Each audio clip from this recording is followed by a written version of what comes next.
Welcome to This Explainer. Today we're diving straight into Module 1, Foundations of Geometry. We're going to completely decode the foundational language of geometry, building from absolute zero dimensions all the way up to the complex, three-dimensional framework of the physical world around us. But before we get into the nuts and bolts of dimensions and shapes, let's start with a really crucial question. Why do we even study this subject, instead of just, say, looking at abstract numbers or algebra equations? Well, the word geometry literally translates to earth measurement, from geo meaning earth and metri meaning measurement. It's basically the essential blueprint that literally everyone, from architects and civil engineers to digital artists and video game designers, uses to construct reality. We do geometry to discover structural patterns, find areas, and ultimately properly understand the physical world we actually live in. So our agenda for this explainer covers welcome to geometry, points, lines, and rays, the anatomy of angles, and finally, parallel and intersecting lines. Okay, Section 1. Welcome to geometry. Let's talk about building up dimensions.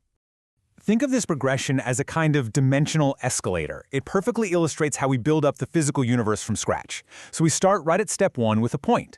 Mathematically, a point has absolutely no dimensions. It's just a position. Then step 2 stretches that out into a one-dimensional line. Step 3 expands that outward into a plane, which gives us 2D flat shapes, like what you draw on an endless piece of paper. And finally, step 4 brings us into actual reality with solids. These are 3D objects like cubes, cylinders, and spheres that physically take up space. Moving on to Section 2, points, lines, and rays. Let's look at these foundational blocks. We got to start with a point. The point is the ultimate minimalist, right? Like we just saw in the escalator, it has absolutely no length, no width, and no depth. It represents literally just a specific location in space, nothing more. But if you take those points, connect them together, and stretch them infinitely forever, you get our one-dimensional foundational element, the line. A geometric line extends endlessly in both directions without ever stopping. Now, the crucial part is understanding how we actually measure these things. We really need to contrast a continuous, endless line with what we call a line segment. A line segment is a measurable, finite piece of a line that's trapped firmly between two very distinct endpoints. And then, there's the ray. You can kind of think of the ray as a geometric hybrid. It starts firmly at one specific position, an endpoint, but then it just shoots off infinitely in a single direction, never looking back. Let's jump into Section 3, the anatomy of angles. Time to measure some degrees. When two rays intersect at a common endpoint, they form angles, and these are mathematically categorized by degrees. So you have your sharp acute angles, which measure less than 90 degrees. You have your perfect right angles, sitting exactly at 90 degrees. Obtuse angles spread out greater than 90 degrees.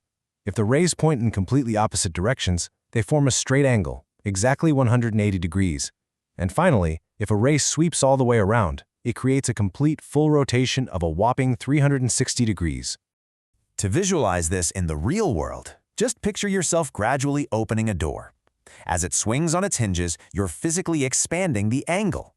It starts tight as an acute angle, opens up to a perfect right angle, and maybe swings wide out into a big, obtuse angle. You are interacting with this fundamental geometry literally every single day. Finally, Section 4, Parallel and Intersecting Lines. Let's see how lines act in space. In our physical space, we generally see two primary behaviors.